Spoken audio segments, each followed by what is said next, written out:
अस्सलाम वालेकुम। वालेकुम सलाम सर। अच्छा।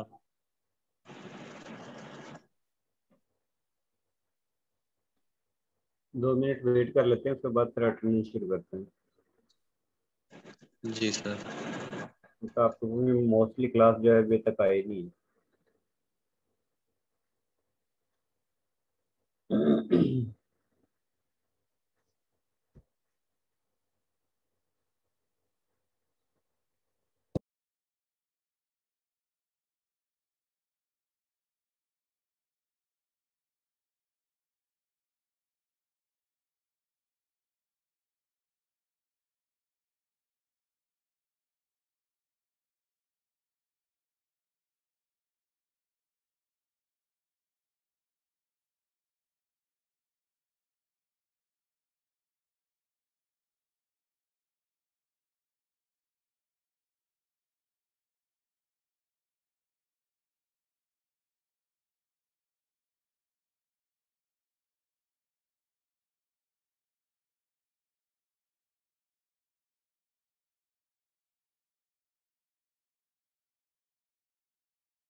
अस्सलाम वालेकुम। अब्दुल मन्नान।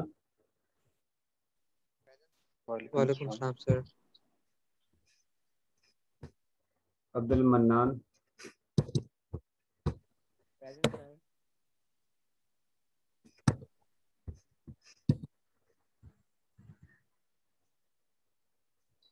अजवा।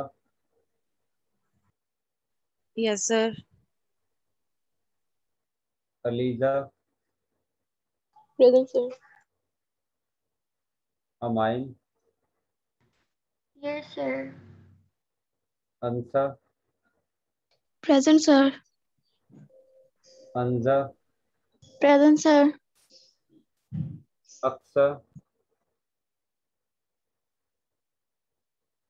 Aqsa Arshad. Barira. Present, sir. Fiza. Present, sir. Hadia. Hadia Zainab.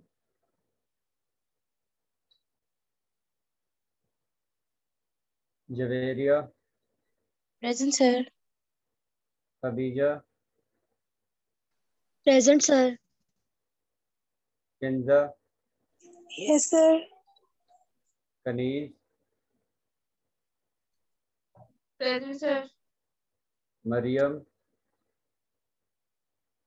Maryam Mahmood. Present, sir. Present, sir. Marwa Abid. Marwa Abid. Maryam Bibi. Present, sir. मिनाइल Fatima. Present, sir. Mohsin Farooq. Present. Mohammad Afzal. Present, sir. Mohammad Hussain. Present. Mohammad Rizwan. Present, sir. Hasnain, ये अनम्यूट करो। मोहम्मद हाशिर। मोहम्मद हाशिर। मोहम्मद साहब। Present sir. Mohammad Usman. Mohammad Usman Tayyab. Muzayyan. Present, sir. Nadeem. Present. Nimra Khalil. Present, sir. Nimra Siddique. Present, sir. Noor. Present. Usama. Present sir. रमला।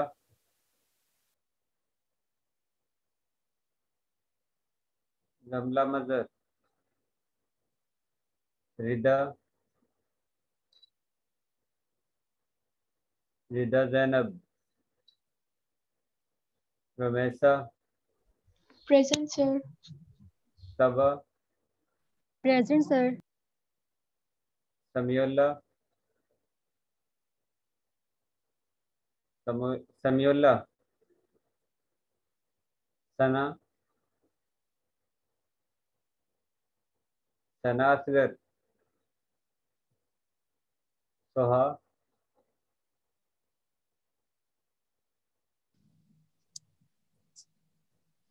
Syed Aun Raza. Present sir. तस्कीन।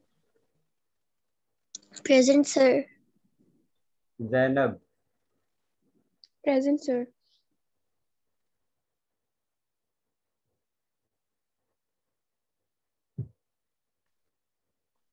Sir Hadia Zainab की लगा दें। 1 minute में लगाते हैं।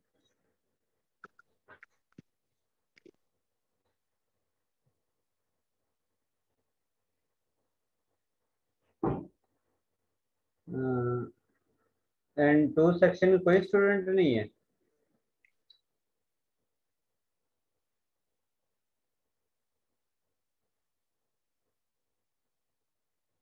अक्सर मैं अभी आपकी अटेंडेंस लगाता हूँ।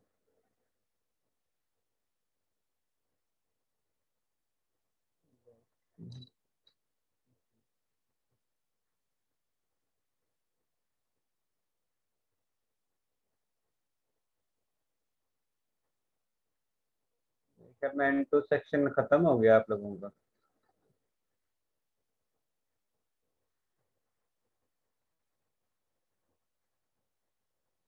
जी मैं दोबारा से एक दफ़ा नाम अनाउंस कर रहा हूँ। उनका जो क्लास में एब्सेंट थे अटेंडेंस के वक्त, अगर वो अब प्रेजेंट हैं तो वो अटेंडेंस लगवा सकते हैं। अक्सर शब,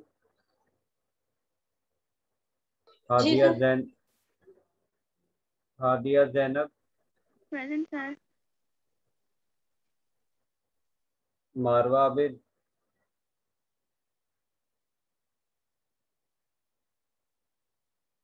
मोहम्मद हाशिर,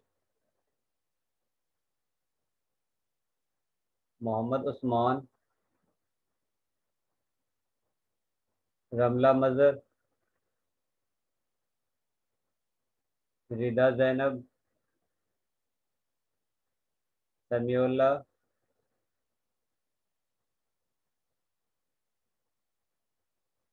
सना,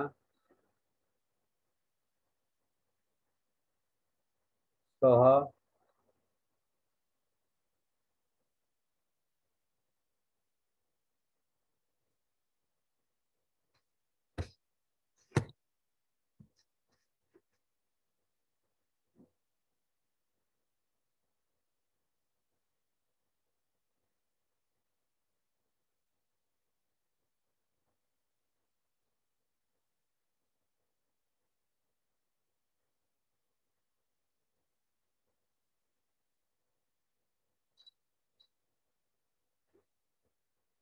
दुआ। जिस वक्त तक आपका नाम इसमें ऐड नहीं होगा उस वक्त तक आपकी अटेंडेंस नहीं होगी।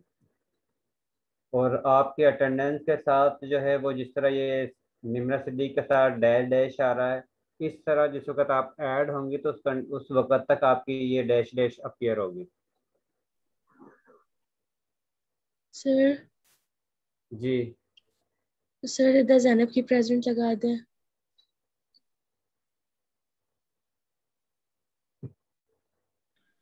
सर मोहम्मद उस्मान तो ये भी प्रेजेंट है। बाद में लगाएंगे अब दोबारा से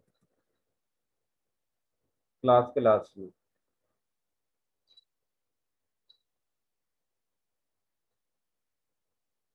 दुआ, मेरी बात समझ आ रही है आपको? दुआ कमर।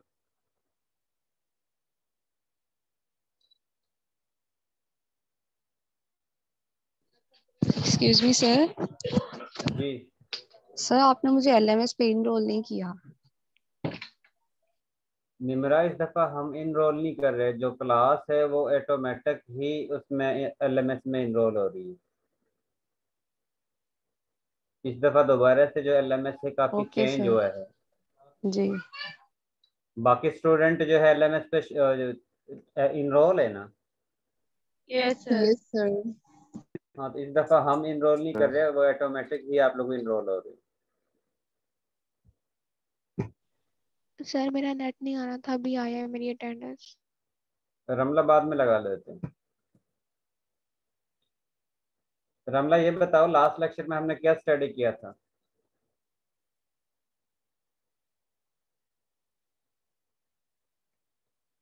जी रमला।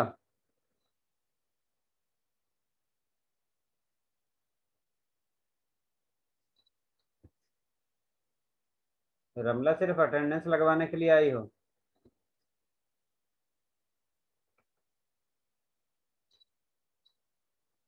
अजवा। Excuse me sir. सर मैं जी ये पूछना चाह रहा था, एलएमएस पे असाइनमेंट की 22 डेट शो हो रही है, बट वो आज रात 12 बजे तक का टाइम है ना? नहीं नहीं, मैंने मंडे तक कर दिया है सभी को। Okay sir, thank you. जी अजवा, अजवा मनाल।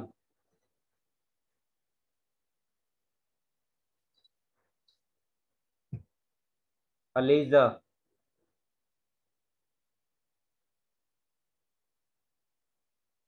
ये याद रखें, क्लास अस्सलाम एक्टिविटी वालेकुम के सर। 5 मार्क्स हैं। जी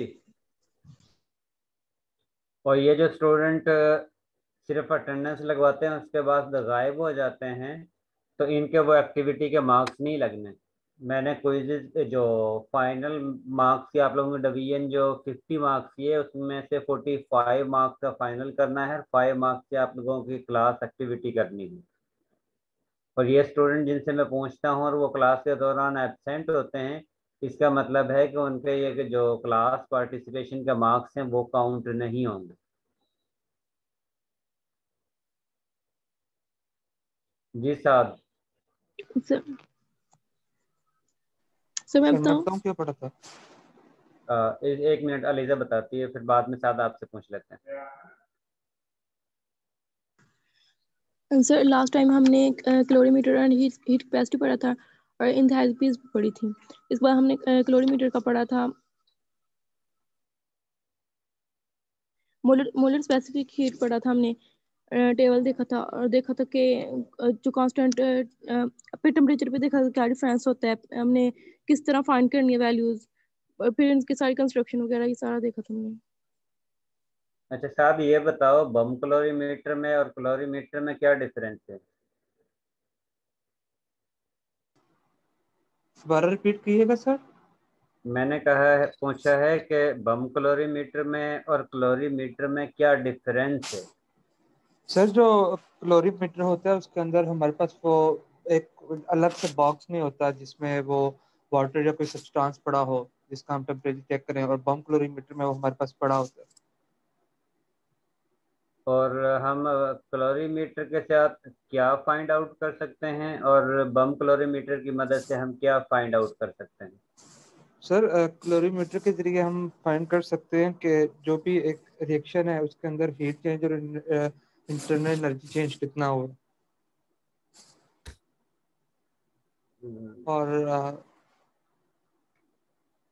और जो सर बॉम्ब क्लोरीमीटर होता है उससे हम टेम्परेचर राइज मेजर कर सकते हैं, टेम्परेचर राइज कितना हुआ। Pizza baby, yes sir. Pizza ये बताएं, बम क्लोरीमीटर के जरिए हम क्या फाइंड आउट कर सकते हैं और क्लोरीमीटर के जरिए क्या फाइंड आउट कर सकते हैं?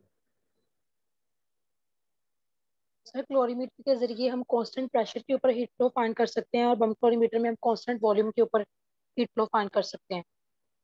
हीट कितनी भी इवॉल्व हुई होती है।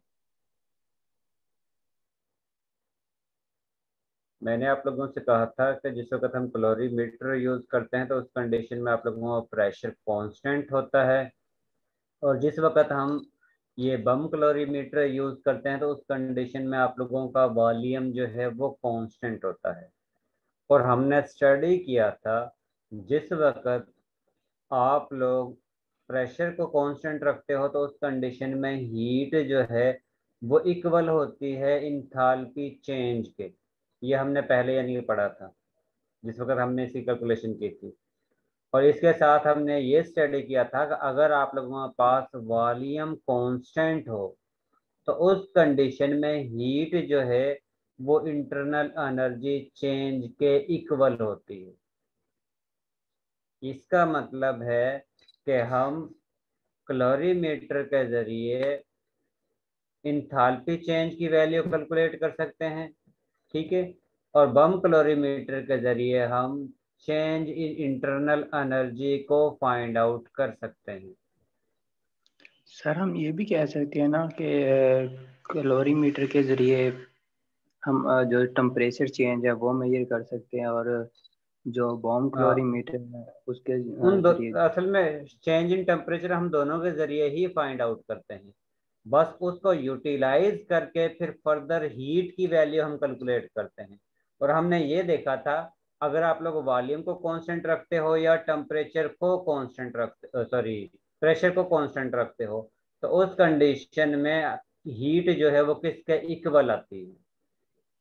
ये आप लोगों के पास ये फैक्टर है कि आप लोग हीट जिस वक्त आपके पास जिस वक्त प्रेशर कांस्टेंट था तो उस कंडीशन में हीट जो है वो इंथाल्पी चेंज के इक्वल थी। कि आप लोग जो है जो क्यू यानी कि हीट कांस्टेंट प्रेशर पर फाइंड आउट करते हो वो चेंज इन इंथाल्पी के इक्वल वैल्यू थी। इसके साथ आप लोगों ने ये भी पढ़ा था कि जिस वक्त आप लोगों का वॉल्यूम कांस्टेंट होता है तो उस कंडीशन में हीट जो है वो चेंज इन इंटरनल एनर्जी के इक्वल है, क्योंकि बेसिकली हम दोनों इंस्ट्रूमेंट की मदद से हीट को ही फाइंड आउट करते हैं। सिर्फ डिफरेंस ये है कि एक जो इंस्ट्रूमेंट है उसमें प्रेशर कांस्टेंट होता है और दूसरा जो इंस्ट्रूमेंट है उसमें वॉल्यूम कांस्टेंट होता है। ओके सर, और थैंक हमें पता है कि जिस वक्त हीट को हम फाइंड आउट करते हैं एट कांस्टेंट प्रेशर तो उस कंडीशन में वो चेंज इन इंथैल्पी के इक्वल होती है, और जिस वक्त हम हीट को फाइंड आउट करते हैं एट कांस्टेंट वॉल्यूम तो उस कंडीशन में उसकी value change in internal energy के इक्वल होती है। इसका मतलब है कि इन दोनों इंस्ट्रूमेंट के जरिए हम चेंज इन इंथैल्पी और change in internal energy calculate करते हैं, क्योंकि बेसिकली हमारे पास एक में प्रेशर कांस्टेंट है और जिस क्लोरीमीटर है इसमें प्रेशर जो है वो कांस्टेंट रहता है, और जो आपके पास बम क्लोरीमीटर है उसमें आप लोगों के पास वॉल्यूम जो है वो कांस्टेंट होता है। अब आप लोगों ने ये भी पढ़ा है कि जिस वक्त प्रेशर कांस्टेंट होगा तो उस कंडीशन में हीट जो है वो चेंज इन इंथैल्पी के इक्वल होगी। और साथ में आप लोगों ने ये भी देख लिया है कि जिस वक्त वॉल्यूम कांस्टेंट होगा तो उस कंडीशन में हीट जो है वो चेंज इन इंटरनल एनर्जी के इक्वल होगी। और हीट को आप लोग किस तरह कैलकुलेट करते हो ये आप लोगों ने लास्ट टाइम स्टडी किया था। ये फार्मूला आप लोगों ने यूज करना है जिसके जरिए आप लोगों ने हीट को कैलकुलेट करना है, और उसकी बेस पर आप लोगों ने बता देना है कि इसकी इंथैल्पी की वैल्यू क्या है और इंटरनल एनर्जी की वैल्यू क्या है।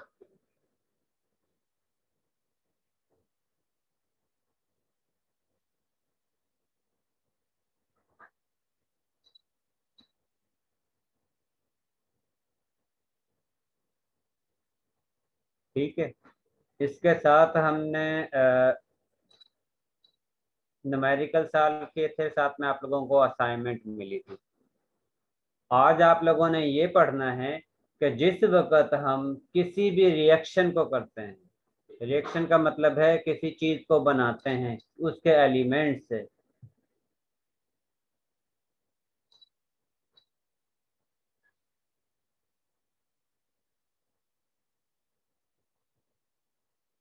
तो उस कंडीशन में जितनी भी इंथैल्पी चेंज एक मोल बनाने के लिए जितनी भी इंथैल्पी चेंज आप लोगों के पास हासिल होगी उसको हम स्टैंडर्ड हीट ऑफ फॉर्मेशन कहते हैं। जिस तरह यहाँ पर एग्जांपल दी हुई है कि आप लोग कार्बन को हाइड्रोजन के साथ रिएक्शन करवाते हो, जिस वक्त आप लोग कार्बन का हाइड्रोजन के साथ रिएक्शन करवाते हो तो उस कंडीशन में आप लोगों के पास 1 मोल मीथेन गैस प्रोड्यूस होती है। अब इस दौरान 1 मोल मीथेन गैस बनाने के दौरान जिस वक्त हम कार्बन को और हाइड्रोजन को मिक्सअप करते हैं तो उस कंडीशन में आप लोगों के पास 74.8 किलो जूल एनर्जी जो है वो रिलीज होती है। इसका मतलब है कि ये 1 मोल मीथेन गैस बनाने के लिए जिस वक्त हम कार्बन और हाइड्रोजन को मिक्स अप करते हैं तो उस कंडीशन में आप लोगों के पास इतनी अमाउंट एनर्जी रिलीज होगी, और इस एनर्जी को हम standard heat of formation of methane gas कहते हैं। क्योंकि यहाँ पर आप लोगों के पास बेसिक इसमें एटम जो हैं मीथेन गैस में 2 हैं, एक जो है वो कार्बन है और दूसरा जो है वो हाइड्रोजन है। अब इन दोनों कंपोनेंट को मिक्सअप करके जो मॉलिक्यूल बनता है उसके रिजल्ट में एनर्जी रिलीज भी हो सकती है, अब्जॉर्ब भी हो सकती है, डिपेंड करता है कि आप लोगों का रिएक्शन जो है वो एंडोथर्मिक है या एक्सोथर्मिक है। यहाँ पर जो एग्जांपल है वो एक्सोथर्मिक है क्योंकि यहाँ पर एनर्जी जो है वो रिलीज हो रही है। जी साहब। सर स्टैंडर्ड स्टेट का क्या मतलब है? स्टैंडर्ड हीट ऑफ फॉर्मेशन है। स्टैंडर्ड स्टेट का मतलब है कि मखसूस हालत, यानी कि जिस वक्त हम बनाएंगे तो उस कंडीशन में आप लोगों के जो दूसरे पैरामीटर हैं वो फिक्स होंगे। जिस तरह प्रेशर जो है वो भी फिक्स होगा, कांस्टेंट होगा, उसको आप लोगों ने चेंज नहीं करना है। और इसके साथ आप लोगों ने मीथेन गैस जो है उसको गैस फॉर्म में ही हासिल करना है, लिक्विड फॉर्म में या सॉलिड फॉर्म में हासिल नहीं करना। क्या उसके जो दूसरे पैरामीटर हैं वो फिक्स होने चाहिए, अदरवाइज आपके पास ये स्टैंडर्ड हीट ऑफ फॉर्मेशन की जो एनर्जी है, इंथैल्पी चेंज है, ये आपके पास डिफरेंट हासिल होगी। जी अलीजा। सर स्टैंड स्टेट का ये मतलब है कि कांस्टेंट टेम्परेचर 273 केल्विन और 1 एटमॉस्फेरिक प्रेशर। जी बिल्कुल ठीक है, जिसको आप लोग एसटीपी भी कहते हो। जी सर। ठीक है, और उस दौरान आप लोगों ने ना ही प्रेशर को चेंज करना है, ना ही आप लोगों ने टेम्परेचर को चेंज करना है। उस कंडीशन में जो भी आप लोगों के पास हीट रिलीज होती है या अब्जॉर्ब होती है, उसको हम स्टैंडर्ड हीट ऑफ फॉर्मेशन कहते हैं।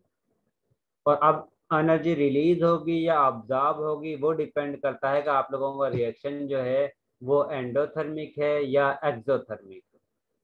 अगर एक्सोथर्मिक है तो उस कंडीशन में एनर्जी जो है वो रिलीज होगी, और अगर एंडोथर्मिक है तो उस कंडीशन में एनर्जी अब्जॉर्ब होगी। ये चीज क्लियर है? Yes sir.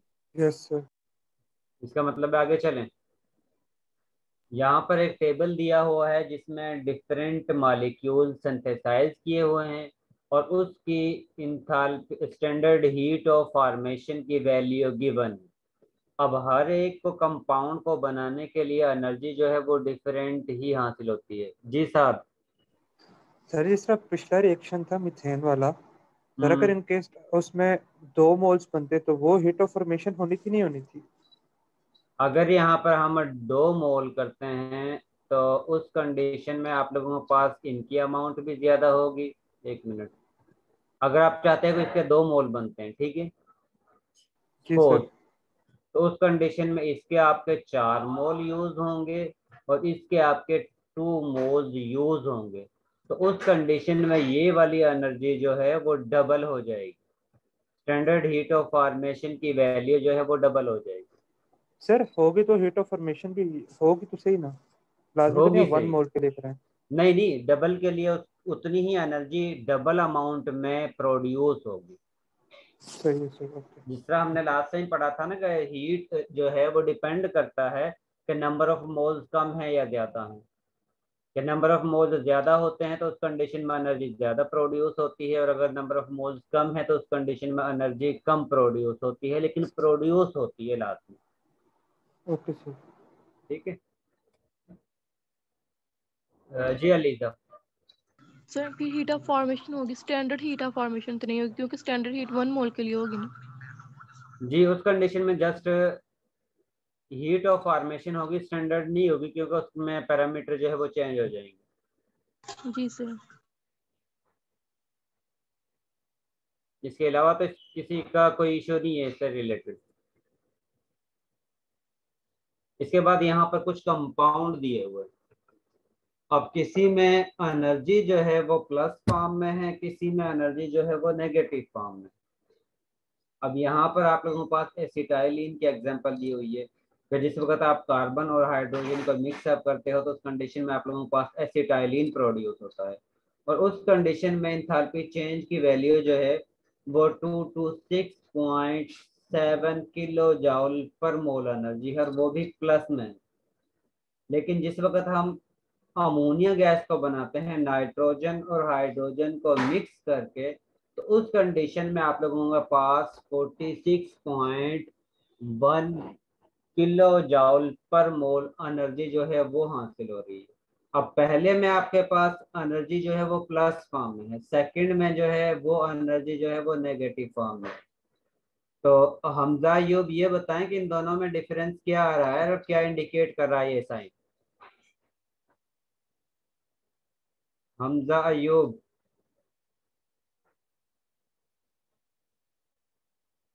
Sir Hamza Ayub ने चैट में मैसेज किया था, वो देखना आप सबको क्या अच्छा सोचते चलो ठीक है ठीक है ठीक है। फिजा बीबी।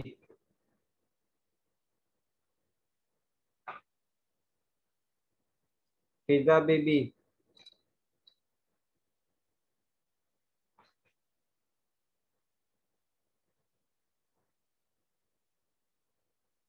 मोहम्मद उस्मान। Yes sir. जी उस्मान, ये नेगेटिव साइन और प्लस साइन क्या इंडिकेट कर रहा है, क्या इससे हमें इंफॉर्मेशन हासिल होती है? सर ये एंडोथर्मिक और एक्सोथर्मिक रिएक्शन। अब कौन सा एंडोथर्मिक है, कौन सा एक्सोथर्मिक है? सर जो माइनस साइन है वो एंडोथर्मिक है और जो पॉजिटिव साइन है वो नहीं, माइनस एक्सोथर्मिक उल्टा है और बता जो दिया। माइनस एक्सोथर्मिक है और जो जो प्लस पॉजिटिव है वो होता है वो एंडोथर्मिक है। एंड होता है। जी अजवा, अजवा मिनाल,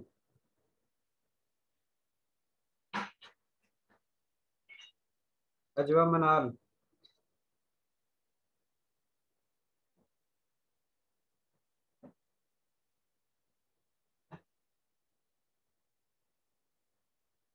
रमला। Yes sir.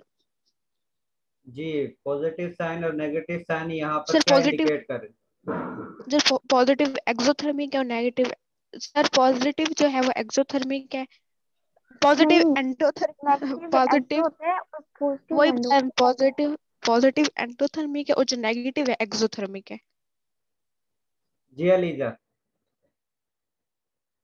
जी सर, ये जो नेगेटिव है वो एक्सोथर्मिक है और जो पॉजिटिव है एंडोथर्मिक। इसका मतलब है कि जिस वक्त हम कार्बन और हाइड्रोजन को मिक्स अप करते हैं, जिसके रिजल्ट में हमारे पास एसिटाइलिन गैस प्रोड्यूस होती है, तो उस कंडीशन में हमें 226.7 किलो जाउल एनर्जी एक मोल के लिए प्रोवाइड करना पड़ती है। इसका मतलब है कि सिस्टम जो है वो 226.7 किलो जाउल एनर्जी एक मोल के लिए सराउंडिंग से एनर्जी को ऑब्जर्व करता है। इसी तरह सेकंड एग्जांपल दी हुई है जिसमें अमोनिया गैस बनती है, और अमोनिया गैस जिस वक्त बनती है तो उस कंडीशन में हम नाइट्रोजन और हाइड्रोजन को मिक्सअप करते हैं। मिक्सअप करने के बाद आप लोगों के पास एनर्जी जो है वो 46.1 किलो जाउल पर मोल एनर्जी रिलीज होती है। अब इसमें सबसे पहली बात कि जिस वक्त आप लोगों के पास रिएक्टेंट से प्रोडक्ट ज्यादा स्टेबल बनेगा तो उस कंडीशन में ही एनर्जी रिलीज होगी। जिस वक्त रिएक्टेंट से प्रोडक्ट ज्यादा स्टेबल होगा तो उस कंडीशन में आप लोगों के पास एनर्जी रिलीज होगी। और अगर रिएक्टेंट ज्यादा स्टेबल है प्रोडक्ट से तो उस कंडीशन में सिस्टम सराउंडिंग से एनर्जी को ऑब्जर्व करेगा। सर रिपीट करें।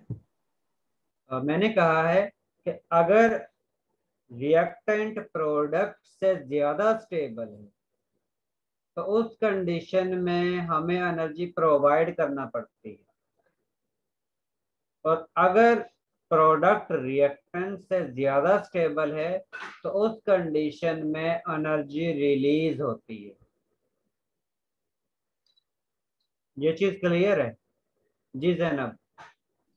सर यानी कि अगर रिएक्टेंट ज्यादा स्टेबल होगा तो उसको ब्रेक करने के लिए प्रोडक्ट में हमें ज्यादा एनर्जी रिक्वायर्ड होगी। जी जी बिल्कुल ठीक है, इसी तरह। जी अलीजा। सर इसका मतलब कि जो चीज़ स्टेबल होती है उसकी एनर्जी कम होती है। जी, जो भी चीज स्टेबल होगी उसकी एनर्जी जो है वो कम होगी, और जो चीज जितनी कम स्टेबल होगी इसका मतलब है उसकी एनर्जी उतनी ही ज्यादा होगी। सर यहाँ पर स्टेबल से क्या मतलब है? स्ट्रॉन्ग बॉन्ड्स या क्या मतलब है यहाँ पर स्टेबल से? लाइक बॉन्ड स्ट्रॉन्ग होंगे उनके? स्टेबल का मतलब है कि वो किसी और चीज से रिएक्शन, कम चांस है उसके किसी और चीज के साथ रिएक्शन करने के। ओ, मतलब ऑक्टेट पूरा है उसका। हाँ, जिस तरह आप लोग नोबल गैस की बात करते हो तो नोबल वो दूसरे गैसेस, यस सर। मॉलिक्यूल के साथ रिएक्शन नहीं करती क्योंकि वो स्टेबल फॉर्म में है। ओके इसी सर। तरह यहाँ पर भी जो आपके पास हासिल होगा उसकी रिएक्टिविटी दूसरे से कम है या ज्यादा है उसको हम चेक करते हैं।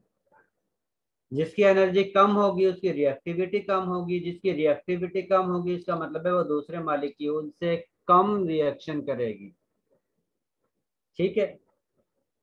और यहाँ पर जो स्पीशीज जितनी ज्यादा एनर्जी को रिलीज करेगी इसका मतलब है वो उतनी ही ज्यादा स्टेबल है।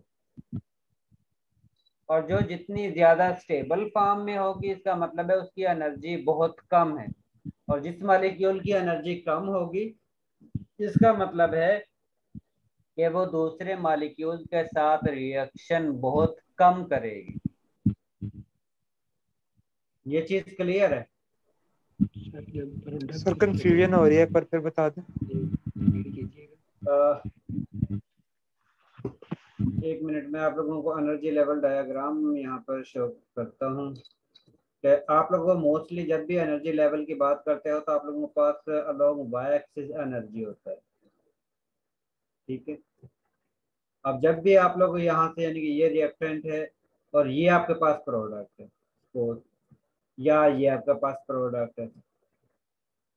अब यहाँ से आप लोगों को जब भी रिएक्टेंट जो है एक दूसरे के साथ मिक्सअप होते हैं तो उनकी एनर्जी पहले ज्यादा होती है। ज्यादा होने के बाद है मतलब है कि उसकी स्टेबिलिटी कम हो रही है।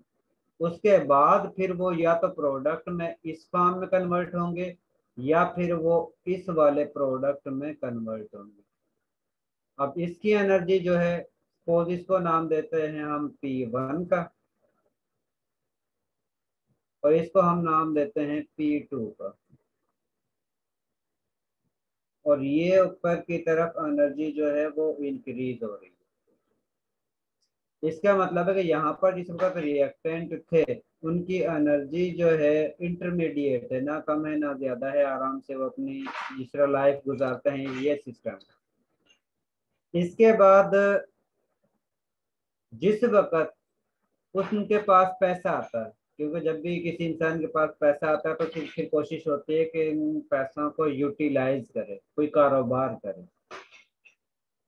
इसका मतलब है कि पैसे की वजह से उसकी लाइफ जो एक्साइटेशन हुई है, कि पैसे की वजह से उसकी पहले जो लाइफ थी वो सुकून में थी कि बस कमाता था और गुजारा कर लेता था। लेकिन जिस वक्त उसके पास पैसे ज्यादा आ गए तो उस कंडीशन में उसकी कोशिश भी ये होती है कि इन पैसों को मैं यूटिलाइज करूं और कोई और कारोबार करूं।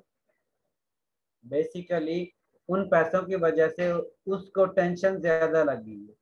इसका मतलब है कि उन पैसों की वजह से उसकी एनर्जी जो है वो ज्यादा हुई है। और जिस वक्त उसकी एनर्जी ज्यादा हुई है, इस लेवल पर पहुंचा है, तो उस कंडीशन में उसकी स्टेबिलिटी जो है वो कम हो चुकी है। अब उसने पैसे यूज करने हैं।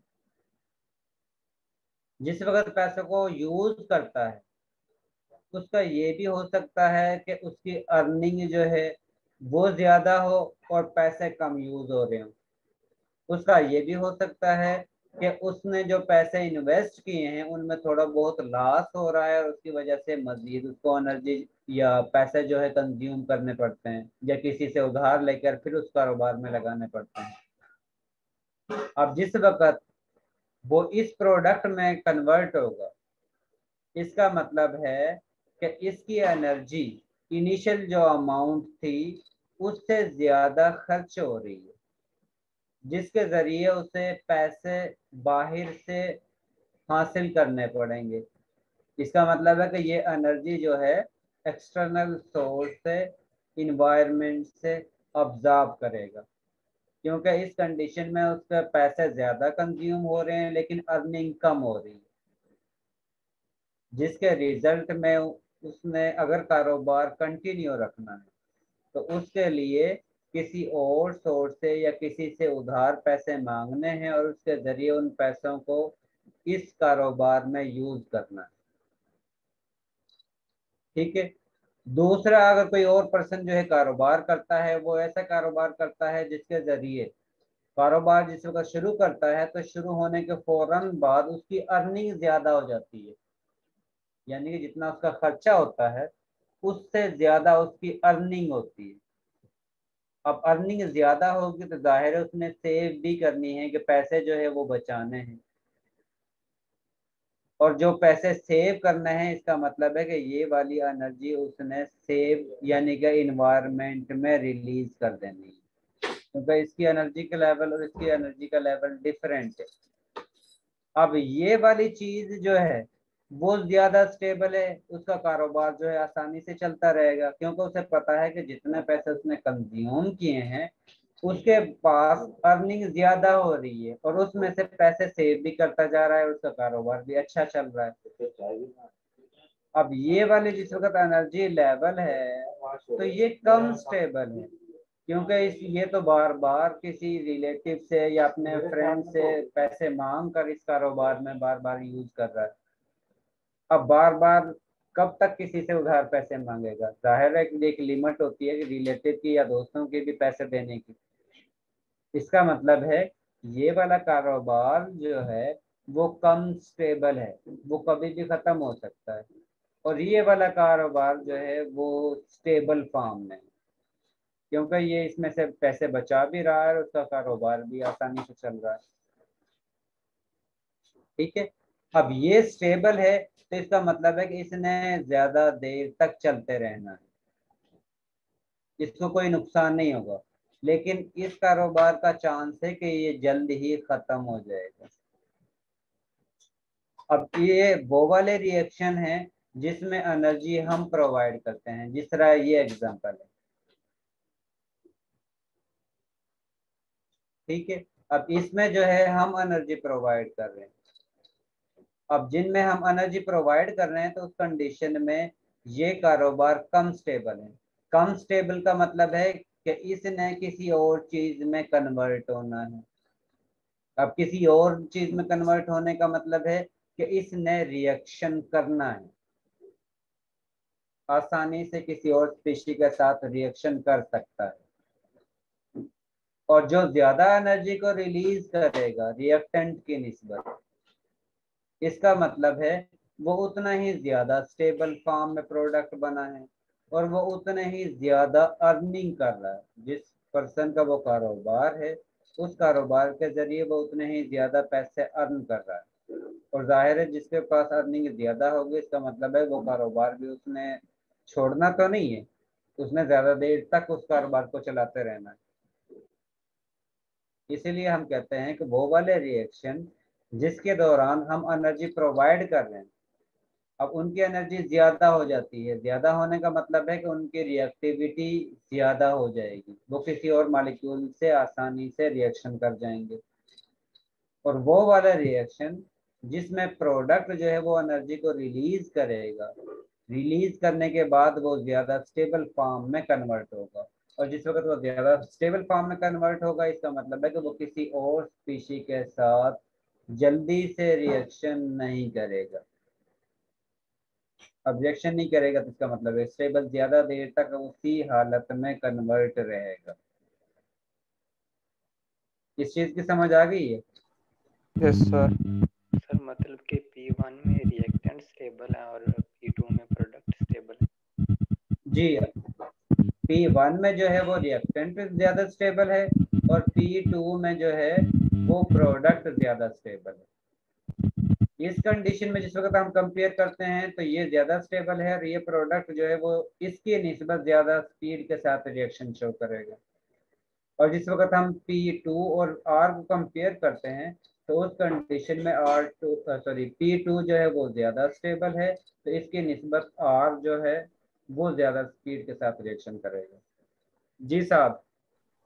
सर इस एनर्जी का रिवर्सिबल रिएक्शन से कुछ है लिंक वगैरह? हाँ, लाइक वही रिलेशन है कि जितनी एनर्जी इसने रिलीज की है उतनी एनर्जी को आप दोबारा से सप्लाई कर देते हो तो उस कंडीशन में इसी रूट के जरिए ये रिएक्टेंट में कन्वर्ट हो जाता है। क्योंकि बेसिकली आप लोगों ने एनर्जी प्रोवाइड करनी है ना, और वो एनर्जी जो इसने रिलीज की है उसको दोबारा से सप्लाई करते हो तो ये रिवर्स फॉर्म में कन्वर्ट हो जाता है। Okay sir. जी सर तो अगर एक फॉरवर्ड रिएक्शन में एनर्जी जो है वो प्रोवाइड की गई है तो रिवर्स रिएक्शन में मतलब प्रोडक्ट को रिएक्टेंट में करने के लिए रिलीज करेंगे? जी, उसी ओके सर। अमाउंट को हमें रिलीज करना पड़ेगा। ये चीज क्लियर है? Yes sir. इसके साथ जो मॉलिक्यूल जितनी ज्यादा एनर्जी रिलीज करेगा वो उतना ही ज्यादा स्टेबल फॉर्म में होगा। अब जिस तरह हम कंपेयर करते हैं अमोनिया गैस को, जिस वक्त ये नाइट्रोजन और हाइड्रोजन गैस से बनती है, और आप लोगों के पास कार्बन और ऑक्सीजन की वजह से जो कार्बन डाइऑक्साइड गैस बनती है, इन दोनों को जिस वक्त हम कंपेयर करते हैं तो उस कंडीशन में ये वाला प्रोडक्ट जो है वो ज़्यादा स्टेबल है और ये प्रोडक्ट जो है वो कम स्टेबल है। कार्बन डाइऑक्साइड गैस जो है वो ज़्यादा स्टेबल है और अमोनिया गैस जो है वो कम स्टेबल है। जी दुआ। Sir, is this why enantiomers are formed? Because one product is more entropically favorable than the other one? You can say. इसमें बेसिकली आप लोगों ने सिर्फ ये देखना होता है कि जो आप लोगों के पास प्रोडक्ट बनता है उसकी एनर्जी ज्यादा हो रही है या कम हो रही है। जो जितनी ज्यादा एनर्जी रिलीज करेगा इसका मतलब है उसकी एनर्जी लेवल जो है इसके निस्बत उतना ही नीचे जाता जाएगा और उस कंडीशन में वो उतनी ही ज्यादा एनर्जी को रिलीज करेगा और जिसकी एनर्जी जितनी कम होगी तो उसका मतलब है कि वो उतनी ही ज्यादा स्टेबल फॉर्म में कन्वर्ट होगा। अब इस वक्त हम अमोनिया और कार्बन डाइऑक्साइड गैस को कंपेयर करते हैं तो उस कंडीशन में ऊपर वाला यानी कि ये वाला एनर्जी लेवल सपोज जो है वो अमोनिया गैस के लिए है और ये वाला जो एनर्जी लेवल है वो कार्बन डाइऑक्साइड गैस के लिए। अब इसी वजह से आप लोगों के पास कार्बन डाइऑक्साइड गैस जो है वो अमोनिया की निस्बत ज्यादा स्टेबल फॉर्म में। इसका मतलब है कार्बन डाइऑक्साइड गैस ने कम चांस है कि वो रिएक्शन करे और अमोनिया गैस के चांस ज्यादा हैं कि वो रिएक्शन करे।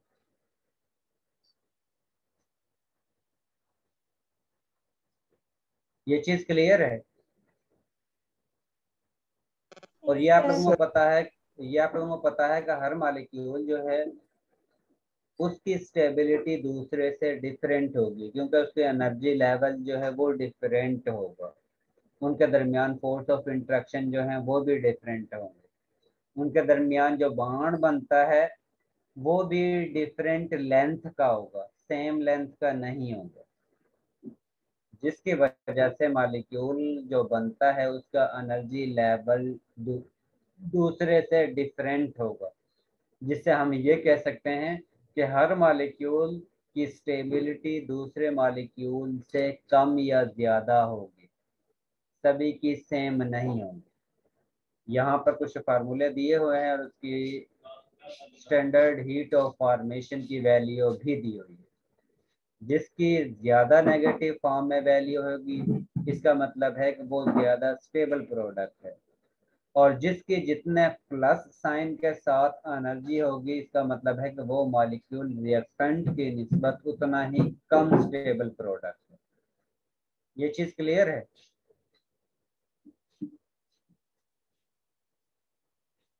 जी sir. Yes sir. Yes sir. इसके बाद नेक्स्ट है कि जिस वक्त आप लोग जिस तरह स्टैंडर्ड हीट ऑफ फॉर्मेशन है यानी कि बॉन्ड नए बनते हैं, मॉलिक्यूल नया बनता है तो उस कंडीशन में एनर्जी जो रिलीज होती है उसको हम कैलकुलेट करते हैं। इसी तरह हमारे पास एनर्जी होती है कि हम बॉन्ड को जिस वक्त ब्रेक करते हैं तो उस कंडीशन में भी एनर्जी रिलीज होती है, सॉरी वो एनर्जी जो है वो ऑब्जॉर्ब होती है क्योंकि बॉन्ड को ब्रेक करने के लिए हमें एनर्जी प्रोवाइड करना पड़ती है। ठीक है, और उस एनर्जी को हम बॉन्ड डिसोसिएशन एनर्जी कहते हैं। ये वो एनर्जी होती है जो किसी भी बॉन्ड को ब्रेक करने के लिए सप्लाई करना पड़ती है।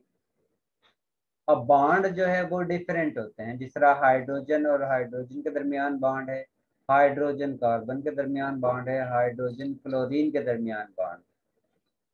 अब इन बॉन्ड को ब्रेक करने के लिए हमें एनर्जी जो है वो डिफरेंट सप्लाई करना पड़ती है कि एक हाइड्रोजन हाइड्रोजन के दरमियान में से सिंगल बॉन्ड को ब्रेक करने के लिए 436 किलो जूल पर मोल एनर्जी सप्लाई करना पड़ती है और एक कार्बन और हाइड्रोजन के बॉन्ड को ब्रेक करने के लिए हमें 410 किलो जूल एनर्जी प्रोवाइड करना पड़ती है। इसी तरह एक हाइड्रोजन और फ्लोरीन के दरमियान से बॉन्ड को ब्रेक करने के लिए हमें 570 किलो जूल पर मोल एनर्जी प्रोवाइड करना पड़ती है। अब यहाँ पर आप लोगों के पास हाइड्रोजन सेम है लेकिन सेकंड एटम जो है वो डिफरेंट है। जिसकी वजह से आपके पास एनर्जी जो है वो भी डिफरेंट हासिल हो रही है। अब इसके जी साहब, सर इसका यही है ना, जिसकी इलेक्ट्रोनेगेटिविटी ज्यादा होगी वो उतना स्ट्रॉन्ग बॉन्ड बनाएगा और उतनी ज्यादा एनर्जी होगी। इसमें आप लोगों ने दो चीजें काउंट करनी है। जब भी आप लोगों ने ये चेक करना है कि किसकी एनर्जी ज्यादा है किसकी कम है, तो उसमें आप लोगों ने दो चीजों को माइंड में रखना है। सबसे पहला पॉइंट आप लोगों ने ये चेक करना है कि सेकंड जो एटम है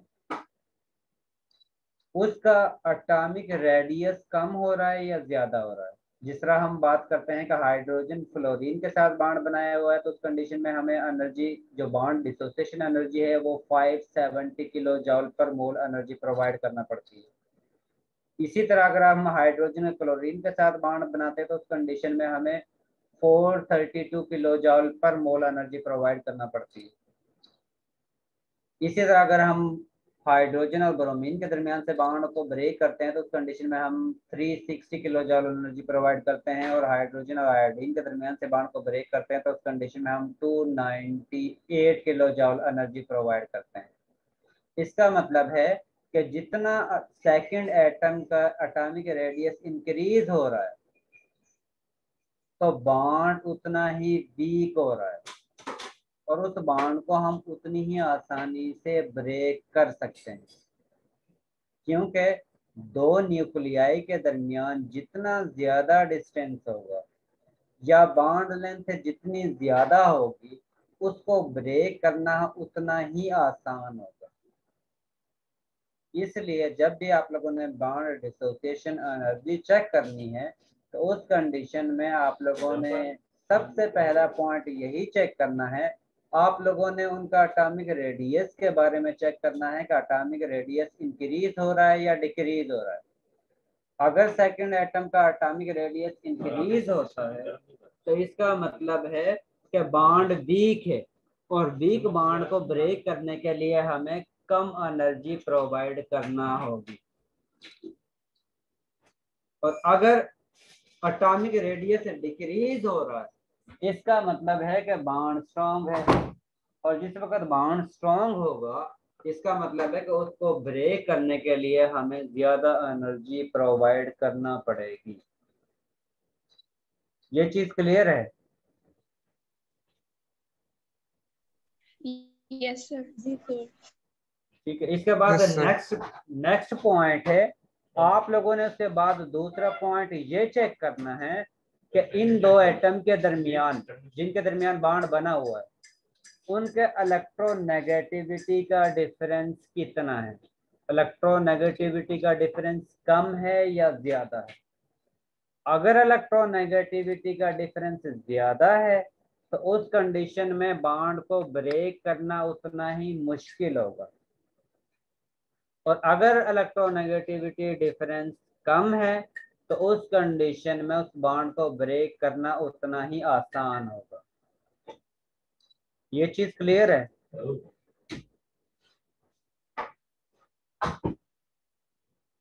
मैंने आप लोगों को दो पॉइंट बताए हैं कि बॉन्ड डिसोसिएशन एनर्जी दो पैरामीटर पर डिपेंड करती है। एक कि आप लोगों के पास एटॉमिक रेडियस इंक्रीज हो रहा है या डिक्रीज हो रहा है। अगर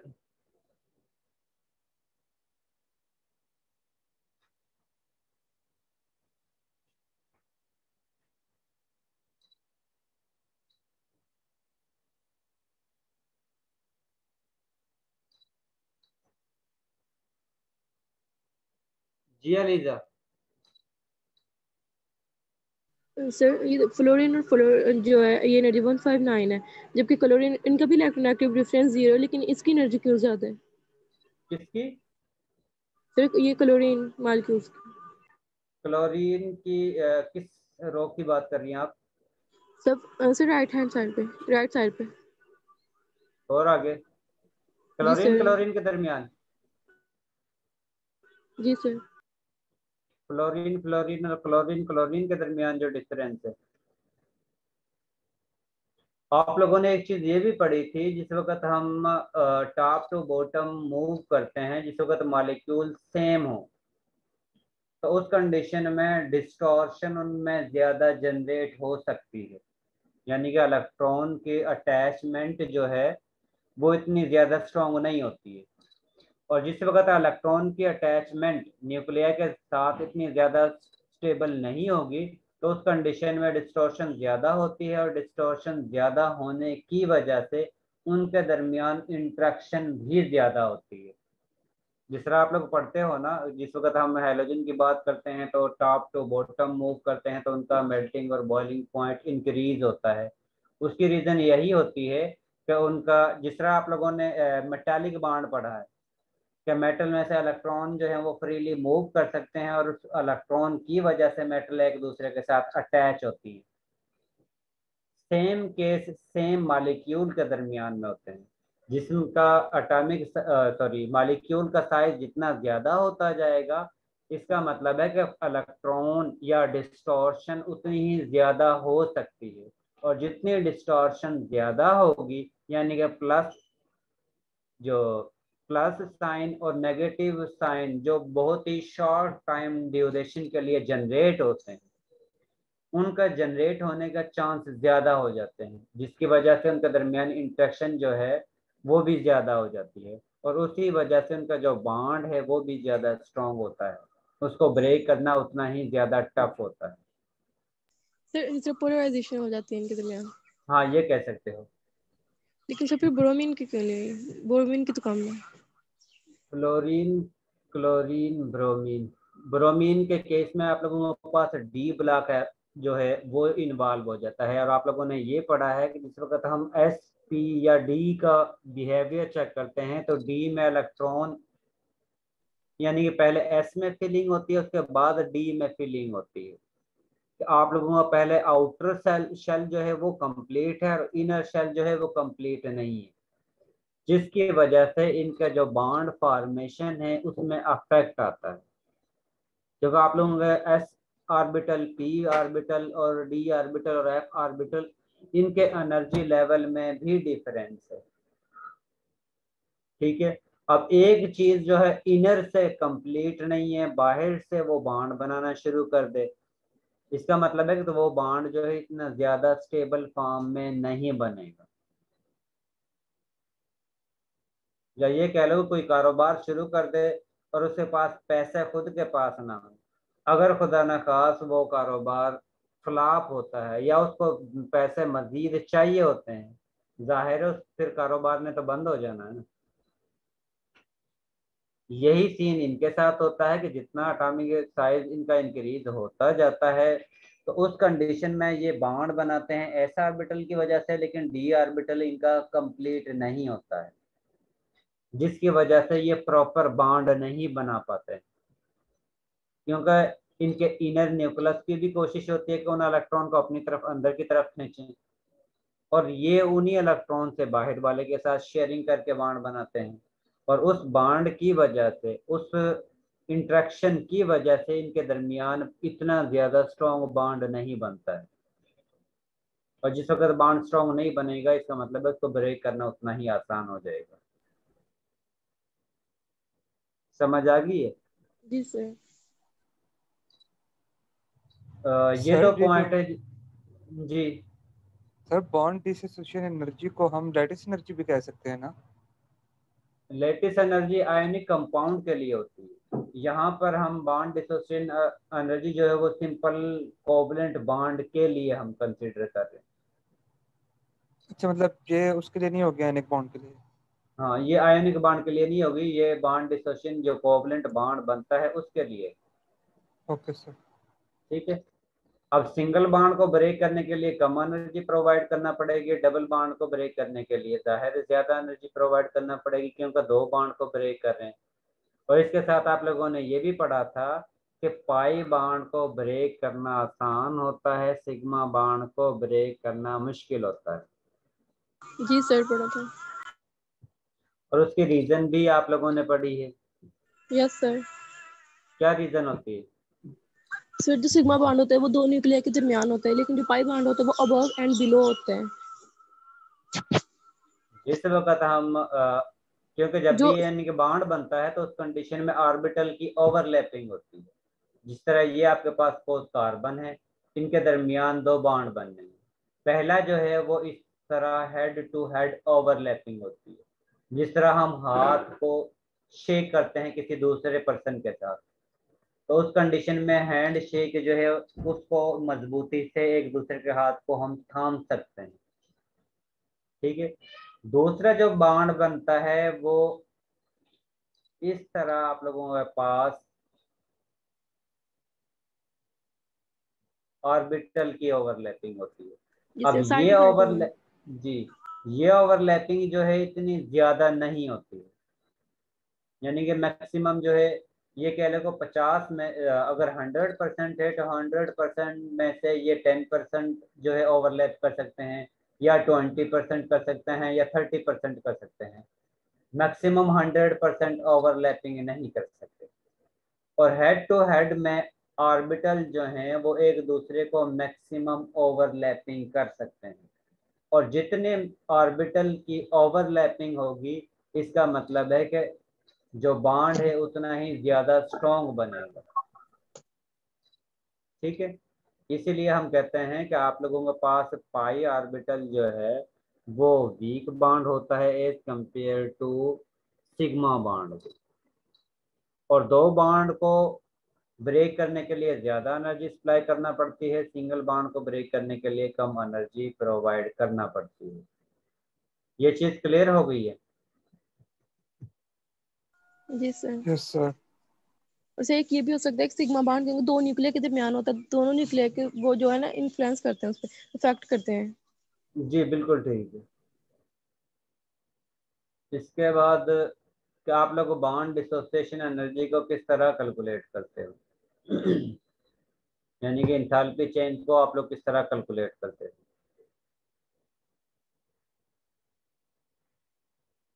सॉरी, ये वाले जो है आप लोगों ने जो लिखनी है वो प्रोडक्ट माइनस रिएक्टेंट लिखनी है, यानी कि आप लोगों ने इस तरह करना है कि ये पहले लिखनी है प्रोडक्ट के बॉन्ड डिसोसिएशन एनर्जी, और इसके साथ माइनस रिएक्टेंट के बॉन्ड डिसोसिएशन एनर्जी।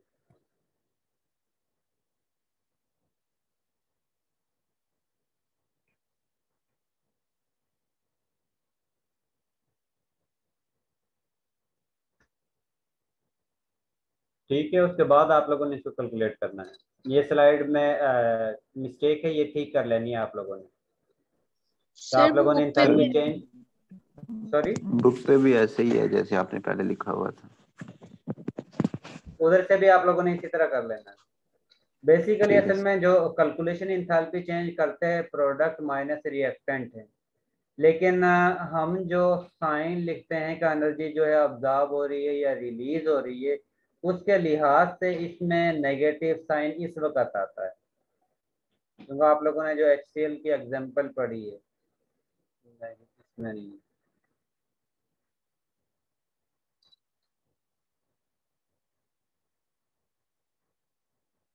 तो उस कंडीशन में आपके पास एनर्जी रिलीज होती है, फिर आप लोग ये कहते हो कि माइनस का साइन क्यों आया है, ये रीजन क्या है, वगैरह वगैरह। उस कंडीशन में आपके पास उसी वक्त कैलकुलेशन में नेगेटिव साइन आता है जिस वक्त आप लोग रिएक्टेंट की एनर्जी को प्रोडक्ट की एनर्जी से कंपेयर करके निकालते हो। अदरवाइज बेसिकली इसकी कैलकुलेशन जो है प्रोडक्ट माइनस रिएक्टेंट ही होती है। अब आप लोगों की चॉइस है कि आप लोगों ने किस तरह करनी है। मैं दोनों सूरतों में आप लोगों का जो रिजल्ट है उसको एक्सेप्ट ही करूँगा, चाहे आप लोग बाद में माइनस लगा तो, क्योंकि माइनस का साइन तो जस्ट ये इंडिकेट करता है कि ये रिएक्शन जो है एंडोथर्मिक है या एक्सोथर्मिक है। अगर आप लोग प्रोडक्ट की एनर्जी माइनस रिएक्टेंट की एनर्जी लिखते हो तो उस कंडीशन में भी मैंने ठीक करना है। अगर आप लोग प्रोडक्ट की एनर्जी माइनस रिएक्टेंट की एनर्जी लिखते हो तो उस कंडीशन में भी मैं ठीक कर दूंगा, इस रिएक्शन को इसमें कोई गलती नहीं करूंगा। ठीक है। अब इसकी बेसिकली कैलकुलेशन किस तरह करते हैं वो एक दफ़ा देख लें कि आप लोगों ने जितने भी नंबर ऑफ मोल्स रिएक्टेंट के होंगे उनका आप लोगों ने सम करना है, जितनी भी एनर्जी आपके पास हासिल होती है, और माइनस जितने मोल जितने मालिक्यूल आप लोगों के पास प्रोडक्ट के बनेंगे। अब यहाँ पर जो एग्जांपल है उसमें आप लोगों के पास रिएक्टेंट के 2 मालिक्यूल हैं, एक हाइड्रोजन है और दूसरा जो है वो क्लोरीन है। अब हाइड्रोजन का भी 1 मोल है और क्लोरीन का भी 1 मोल ही है। इसका मतलब है कि इसको बाण को क्योंकि हम ब्रेक करेंगे तभी नया बाण बनेगा। तो इस कंडीशन में जो एनर्जी हमें सप्लाई करना पड़ती है वो हम यहाँ से देखते हैं कि कितनी एनर्जी बनती है, कितनी एनर्जी वगैरह जो भी, यानी कि इस बाण को ब्रेक करें तो उस कंडीशन में कितनी एनर्जी आपके पास बनती है। इस टेबल को यूज करके हम इसकी कैलकुलेशन करते हैं। इसमें हाइड्रोजन को ब्रेक करने के लिए जो एनर्जी रिक्वायर होती है वो energy plus bond dissociation energy used for breakage of chlorine molecule. तो जो एनर्जी क्लोरीन के दरमियान बॉन्ड को ब्रेक करने के लिए जो एनर्जी रिक्वायर होगी वो एनर्जी होगी। अब ये दोनों ही रिएक्टेंट के मॉलिक्यूल हैं, इसी वजह से हम इन दोनों को सम करेंगे क्योंकि इन दोनों की वजह से आप लोगों के पास रिएक्टेंट की एनर्जी हासिल होगी। उसके बाद आपके पास मॉलिक्यूल जो है वो HCl बनता है। अब HCl के 2 मोल बनते हैं, इसी वजह से इसके साथ हम 2 लिखेंगे क्योंकि हमने ये देखा था कि बॉन्ड डिसोसिएशन एनर्जी या बॉन्ड फॉर्मेशन एनर्जी जो है वो डिपेंड करती है कि आप लोगों के पास नंबर ऑफ मोल्स कितने हैं, नंबर ऑफ मोल्स कम है या नंबर ऑफ मोल्स ज़्यादा। इसी वजह से हम बैलेंस्ड केमिकल इक्वेशन में जितने भी नंबर ऑफ मोल्स रिएक्टेंट का या प्रोडक्ट का यूज होंगे उसकी एनर्जी को हम उसके साथ मल्टीप्लाई करेंगे। अब HCl के बॉन्ड डिसोसिएशन एनर्जी जो है वो 432 किलो जॉल पर मोल है। अब 2 मोल हैं तो इसका मतलब है कि हम इसको 2 से मल्टीप्लाई करेंगे। इसके बाद इन दोनों का जो इसका 1 मोल है तो इसको 1 से इसकी एनर्जी को मल्टीप्लाई कर रहे हैं। अब क्लोरीन जो है इसका भी 1 मोल है, इसी वजह से इसकी बॉन्ड डिसोसिएशन एनर्जी को भी हम 1 से मल्टीप्लाई कर रहे हैं। अब HCl के जो है वो 2 मोल हैं, इसी वजह से इसकी बॉन्ड डिसोसिएशन एनर्जी को हम 2 से मल्टीप्लाई कर रहे हैं। इन दोनों को आप लोगों ने जो भी रिजल्ट आता है और इसका जो रिजल्ट आता है दोनों का सम करना है। इसका जो रिजल्ट आएगा उसको आप लोगों ने इन दोनों के सम से माइनस कर देना है। तो उसके बाद आप लोगों के पास जो रिजल्ट हासिल होता है वो -185 किलो जाउल एनर्जी। इसका मतलब है कि जिस वक्त हम जी अलीजा सर जब फॉर्मेशन होती है तो एनर्जी रिलीज होती है। 432 हमने पॉजिटिव लिखा, नेगेटिव क्यों नहीं लिखा?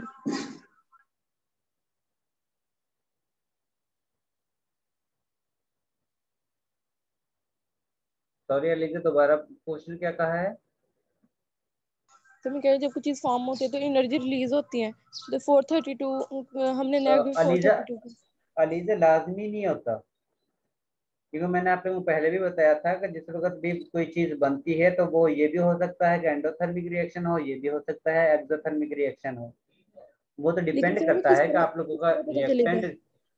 सॉरी सर हमें किस तरह पता चलेगा कि हमने नेगेटिव साइन लगाना है या नहीं? क्योंकि हमें इंस्ट्रूमेंट जिस वक्त हम यूज करते हैं या बॉन्ड डिसोसिएशन एनर्जी को यूज करते हैं, आप लोगों ने डायरेक्ट इसी इक्वेशन को यूज करना है कि dissociation energy for reactant minus dissociation energy for product. अगर उसके रिजल्ट में आपके पास माइनस साइन आता है इसका मतलब है कि एनर्जी जो है वो रिलीज हुई है। अगर उसके साथ प्लस का साइन आ जाता है इसका मतलब है कि एनर्जी अब्जॉर्ब हुई है। जी सर। इतना काफी है। जी सर। बस इससे आपके इसके साइन से आपको पता चल जाएगा एनर्जी रिलीज हो रही है या अब्जॉर्ब हो रही है। ठीक है जी सर। जी साहब। सर वो जो आपने 2 पैरामीटर्स बताए थे बॉन्ड डिसोसिएशन एनर्जी में, एक तो रेडियस था, दूसरा क्या था? Electronegativity. Electronegativity difference. Okay sir. यहाँ तक अगर किसी को कोई कंफ्यूजन है तो वो आप लोग पूछ सकते हैं। सर हैजल से कर लिया था हमने। नहीं किया और वो आपके सिलेबस में भी नहीं है, ओके सर, मैं ये क्योंकि सिलेबस जो है वो मैंने LMS पे भी अपलोड कर दिया है और सब आप लोगों को फर्स्ट लेक्चर में भी बता दिया था कि ये आप लोगों का सिलेबस है। तो जो आप लोगों का सिलेबस है हमने वो वाली चीज़ें पढ़नी है, जो सिलेबस में नहीं है वो चीज़ें नहीं पढ़नी। जी सना। अस्सलाम वालेकुम सर वालेकुम काइंडली सलाम। मेरी अटेंडेंस लगा दें, स्टार्ट में मिस हो गई थी। एक मिनट में उनका नाम बोल रहा हूँ जो क्लास में एब्सेंट है अटेंडेंस का वक्त, अगर वो क्लास के अंदर इन है तो वो अटेंडेंस लगवा सकते हैं। सबसे पहले एब्सेंट स्टूडेंट जो है वो मारवा आबिद। मारवा आबिद। इसके बाद मोहम्मद हाशिर। मोहम्मद हाशिर।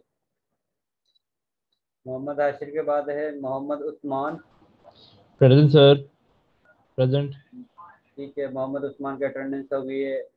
मोहम्मद उस्मान के बाद है रमला मजर। Present sir. रमला मजर की अटेंडेंस हो गई है। रिदा। Present sir. रिदा की अटेंडेंस हो गई है। समीउल्लाह। Present sir. समीउल्लाह की अटेंडेंस हो गई है। सना असगर। Present sir. सना असगर की अटेंडेंस हो गई है। सोहा।